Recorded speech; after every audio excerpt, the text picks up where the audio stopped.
This week on Jerusalem Dateline, Israel under assault as Hamas and other terror groups in Gaza fire more than 2,000 rockets into southern and central Israel, all the way to Jerusalem. Israel responds by pounding hundreds of terror targets inside the Gaza Strip.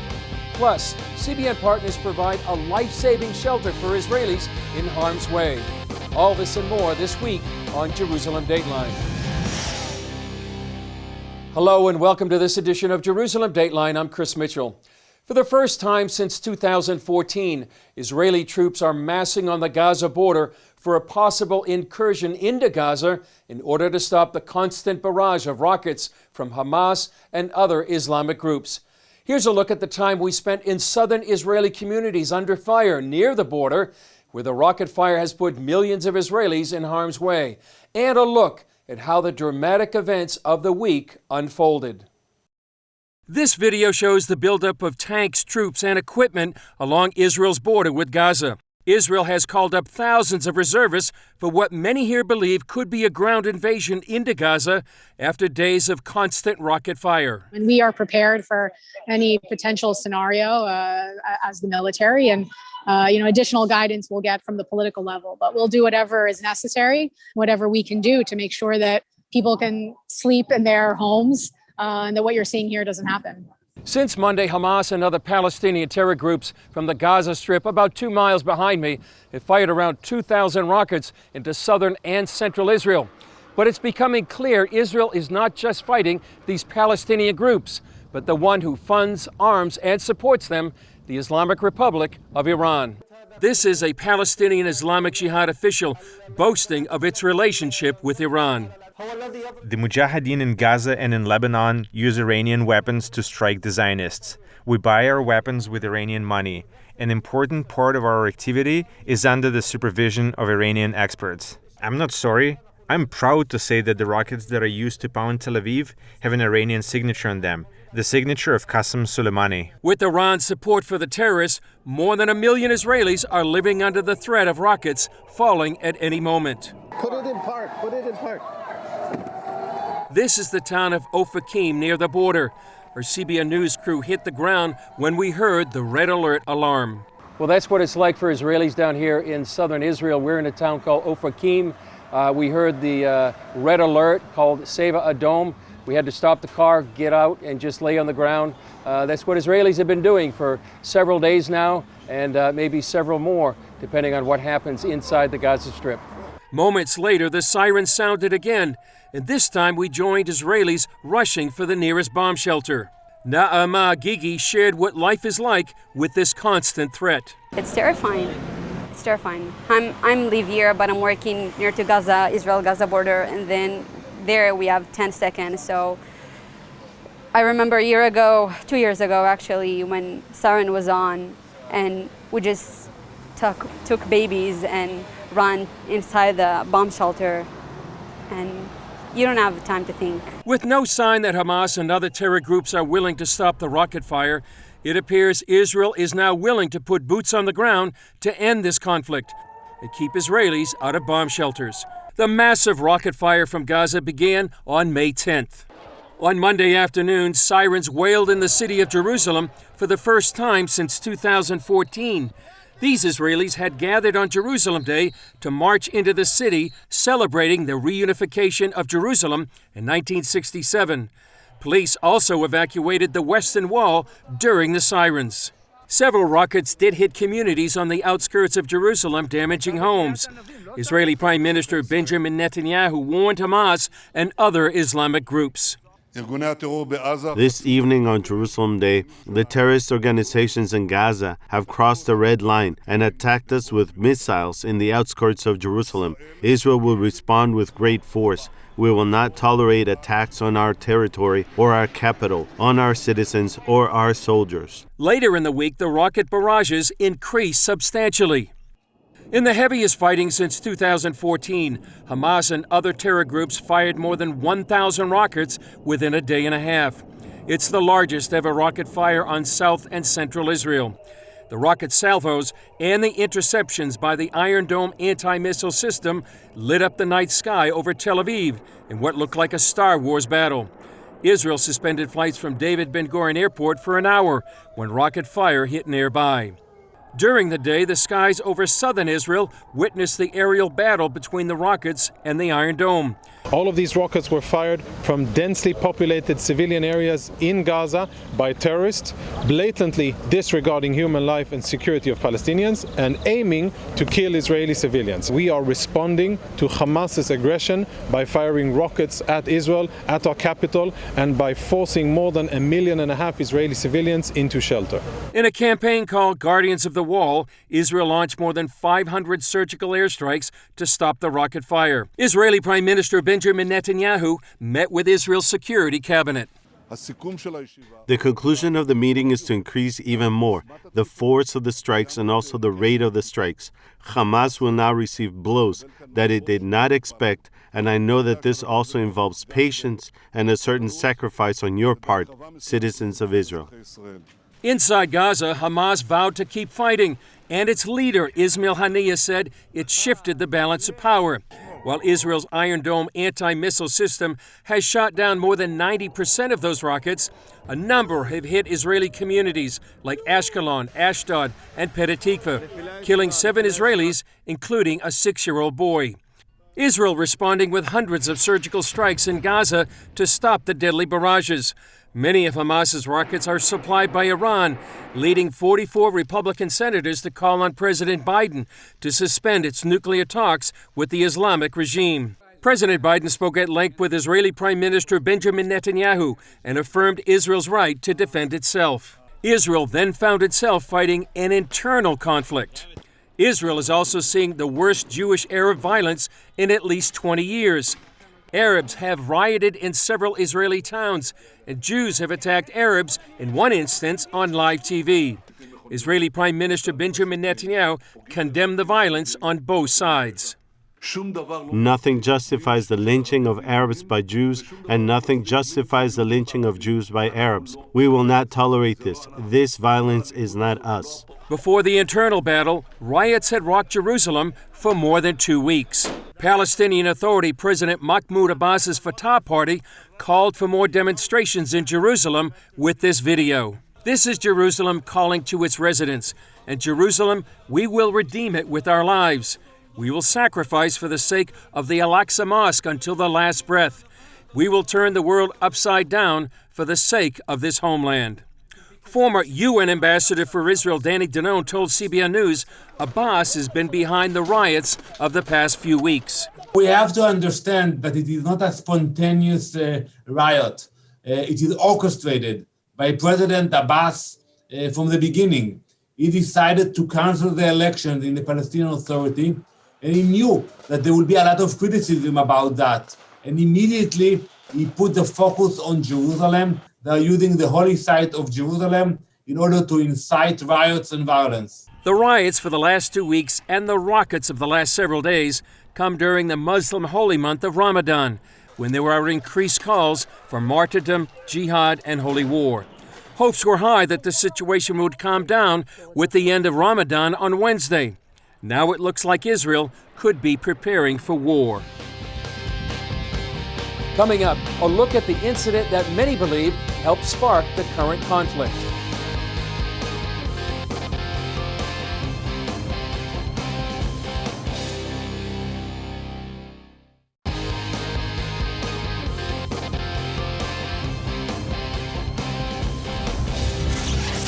It's called Sheikh Jarrah, a neighborhood here in Jerusalem, and it's the place where many believe the spark was lit to start the current conflict.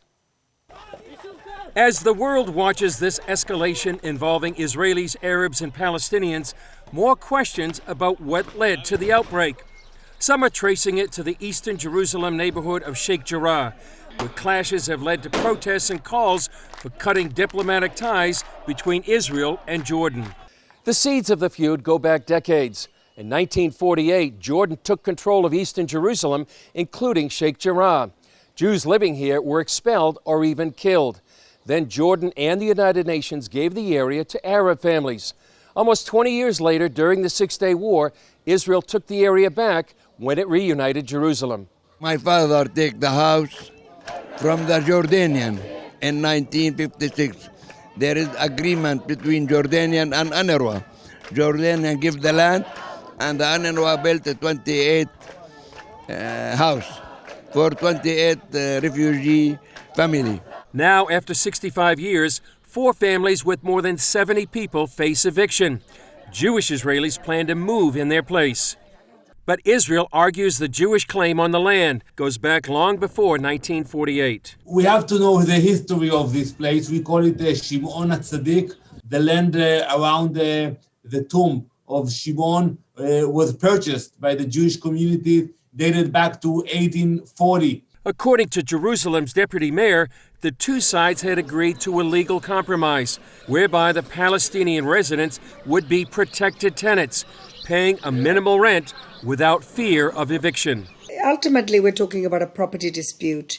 One of the parties who can prove ownership, and another party who are seen legally as squatters because they moved into this house after 1948, and now we have a property claim that, of course, has been conflagrated by everybody in the West. Hassan Nahum tells CBN News that the residents were then told to abandon the compromise. The Palestinian Authority sent their lawyers. The minute they were involved, the minute this became political, they had no interest in helping people stay in their homes. They wanted people to get kicked out publicly in order for Israel to get reprimanded by the entire world. David Cohen, member of a Jewish family in the neighborhood, has seen a difference among his Arab neighbors. I can tell you that in the last 2 weeks, suddenly everything changed. They see me and every person that looks Jewish as an enemy, as someone who's really dangerous. Cohen told CBN News of a conversation with one of his Arab friends. And he said, at this time we're photographed. They're paying attention to us and checking us. It's forbidden for me to have a good contact with you. Israel maintains it's working to calm the situation, such as delaying a Supreme Court hearing on the issue.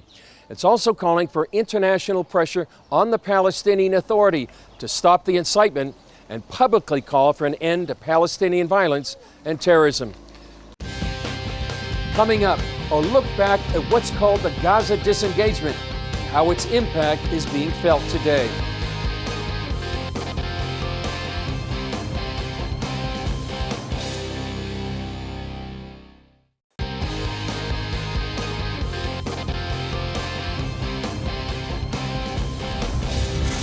Here's a story we did a few years ago on the 10th anniversary of Israel's disengagement from the Gaza Strip. That's when the Israeli government moved more than 9,000 Jewish Israelis from their homes in the Gaza Strip and 4 West Bank communities. This so-called disengagement was supposed to open the way for peace, but instead led to war with the terror group Hamas. And as you'll see, the situation has only gotten worse.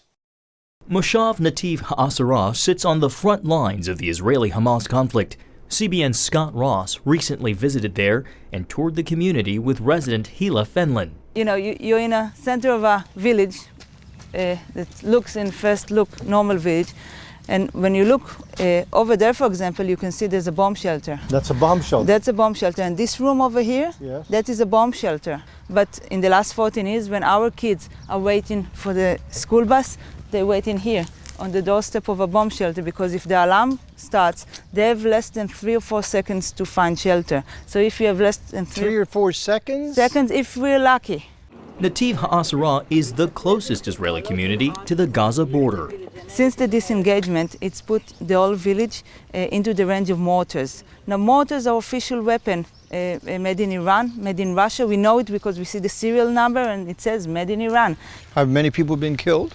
We had 3 people that lost their lives. But the real story of the mortars and the rockets is not how many people are being killed. It's what happens to you. They are not trying to kill us, they're trying to break our spirit.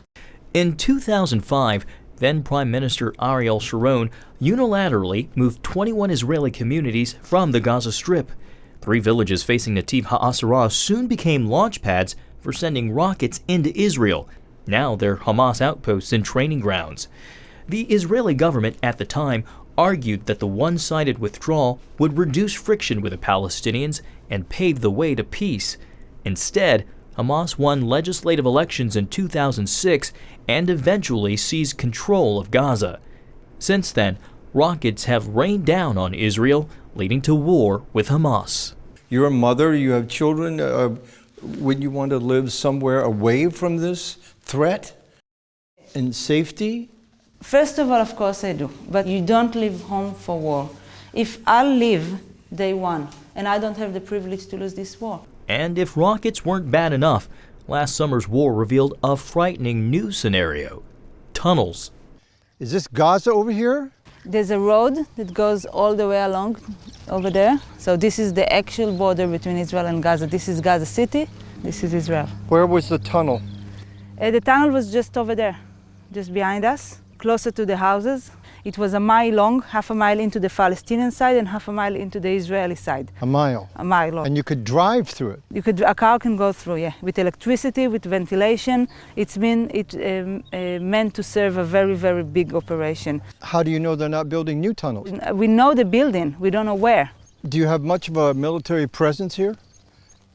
Israeli soldiers? Israel always said they use other means than actual present. I do feel sometimes abandoned on the border, that's true. What is that? This is shooting. Someone is shooting at someone. Probably Hamas practicing somewhere, or I don't know. You see there's some military, I think maybe we might want to go away actually. Really? Yes.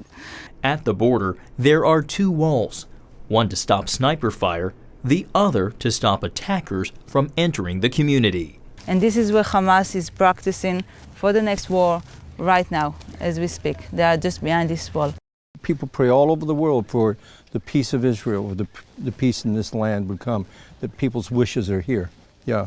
So that's something I appreciate a lot, and I hope it will help as well. Up next, see how a gift by CBN partners on the front lines of today's fighting is saving lives.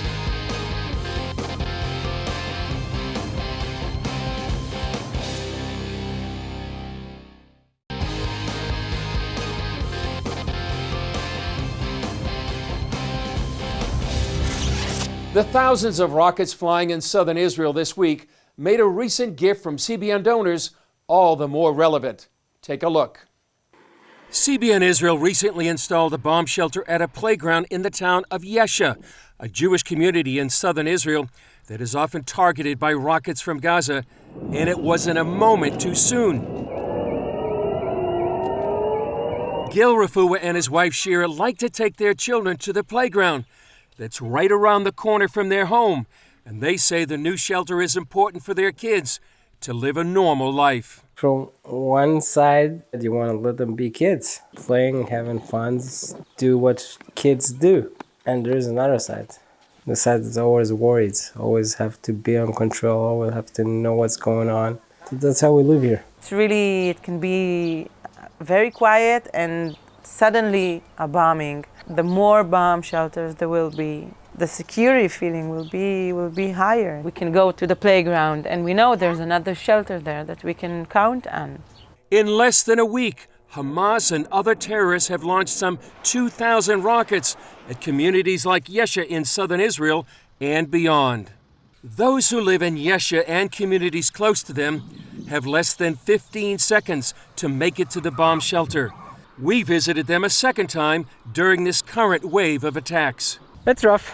We didn't have a lot of sleepless night. We had a lot of sirens. This is the bomb shelter CBN partners provided for the people of Yesha. During this time of constant rocket fire from Gaza, just a couple of miles away, it came at just the right time. It's a game changer for us, the people who live in Yesha. That the fact that we know it's here, it's amazing.